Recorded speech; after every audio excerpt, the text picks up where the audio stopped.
Annalyn? Gusto lang daw niya ako kausapin. Tsaka binigay niya sa akin to. Lagi daw namin kinakain. She is such a liar, Robert. Alam mo ba, hindi ka naman mahilig sa chocolates and you can't have sweets. Bawal sa'yo yan. I can't? Yes, Dad. Actually, hindi ka mahilig sa sweets. Same tayo. Pabalik din yung memory mo. For the meantime, ipapaalala ko na lang sa'yo lahat ng memories natin together. Sige nga. Kikinig ako. Well, una, mahilig tayong kumain ng ice cream together. Tapos favorite mo yung vanilla flavor.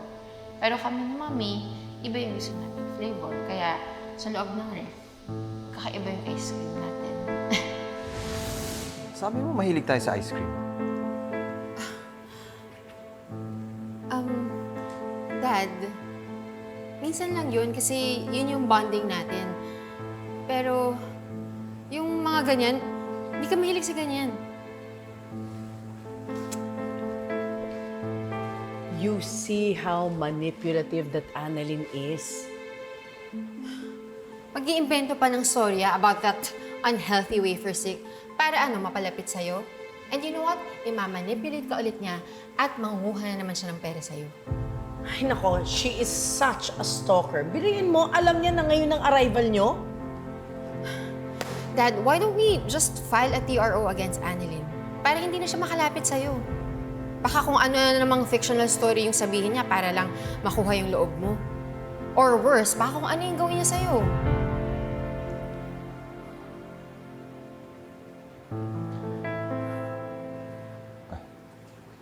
Don't worry, anak. Kahit ano pang pangungulit niya, wala na siyang mapapala sa akin. Because I won't entertain her anymore. Like I said, gusto ko umuwi ng Pilipinas para maging padre di pamilya. At kahit nawala man na yung alaala ko, at least nandito kayo para sa akin. Of course. Thank you, Dad. Now, can I please have this? Anything related to Annalyn is bad for us. Anong gagawin mo dyan? Eh di, tatapon ko na to. Okay?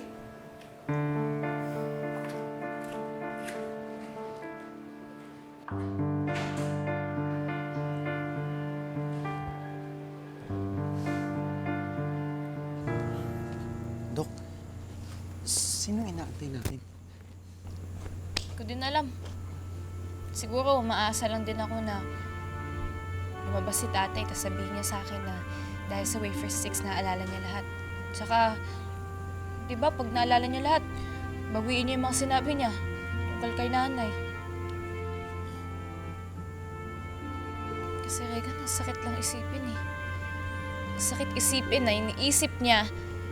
Kaya lang namin siya kinakausap dahil sa pera.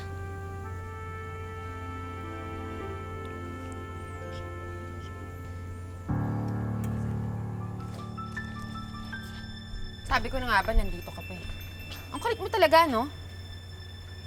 Oh, ayan, pinapabigay sa'yo ni Daddy. Ba't mo tinapon? Obvious ba? Ayaw niya yan, so ibig sabihin, ayaw niya rin sa'yo. Hindi ako naniniwala sa'yo. Ano pakialam ko? Di wag ka maniwala. Pero pwede ba, umalis na kayo? At dalin mo yung cheap junk food mo, baka makontaminate pa yung bahay ko.